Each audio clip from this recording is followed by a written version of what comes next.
Imagine a man, ordinary, unassuming. He buys a plane ticket, sits down, and orders a drink. But by the end of the night, he will have pulled off one of the most audacious crimes in history, then vanished into thin air, leaving behind only whispers, theories, and a legend that haunts the skies. Welcome back, mystery enthusiasts, to Golden Hour. Today, we dive into a case that has baffled the FBI for decades. But before diving into it, do subscribe our channel for more such stories through pixels. A tale of a sky-high heist, a daring escape, and a mystery so profound, it feels like it belongs in a blockbuster movie. But this actually happened. It was the day before Thanksgiving, November 24th, 1971. A man, impeccably dressed in a business suit, black tie, and white shirt, walked up to the Northwest Orient Airlines counter in Portland, Oregon.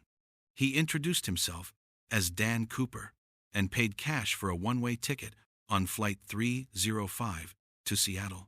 Once on board, Cooper was calm. He ordered a bourbon and soda, but shortly after 3 p.m., he called over flight attendant Florence Schaffner. He handed her a note claiming he had a bomb and demanding she sit beside him. Florence, understandably terrified, complied.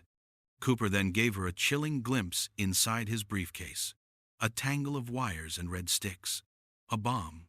He then calmly dictated his demands: 4 parachutes and $200,000 in $20 bills. The captain, faced with an undeniable threat, relayed Cooper's demands to the ground. When Flight 305 landed in Seattle, the 36 passengers were exchanged for the ransom money and the requested parachutes. Cooper, however, kept several crew members on board. His plan was far from over. With the money secured and the parachutes ready, Cooper ordered the plane to take off again, setting a course for Mexico City, but flying low and slow. Somewhere between Seattle and Reno, a little after 8 p.m., Dan Cooper performed the unthinkable. He tied the money to his body, donned a parachute, and then, without a word, he opened the rear exit door of the Boeing 727 and jumped. He vanished into the cold, dark night. The pilots landed safely, but Cooper was gone, disappeared, along with $200,000.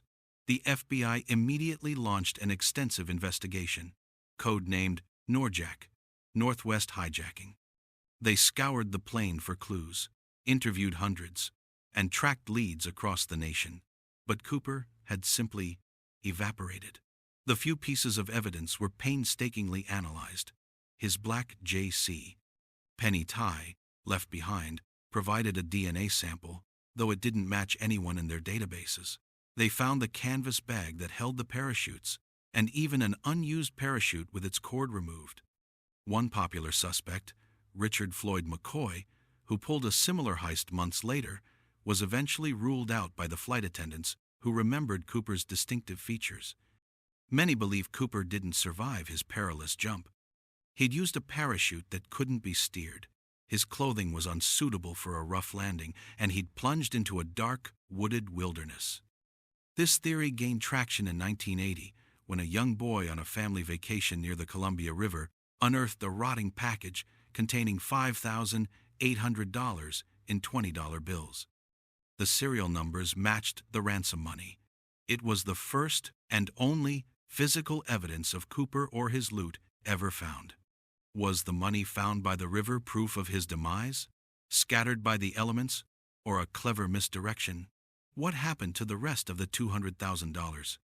And who was Dan Cooper, or as the press mistakenly dubbed him, D.B. Cooper? The FBI officially suspended the active investigation in 2016, but the questions linger. The daring skyjacker vanished without a trace, leaving behind an enduring legend that continues to captivate, confound, and thrill. What do you think happened to D.B. Cooper? Let us know in the comments below. If you enjoyed this dive into the unknown, hit that like button, share this video with fellow mystery lovers, and don't forget to subscribe to Golden Hour for more real-life thrillers and unsolved enigmas.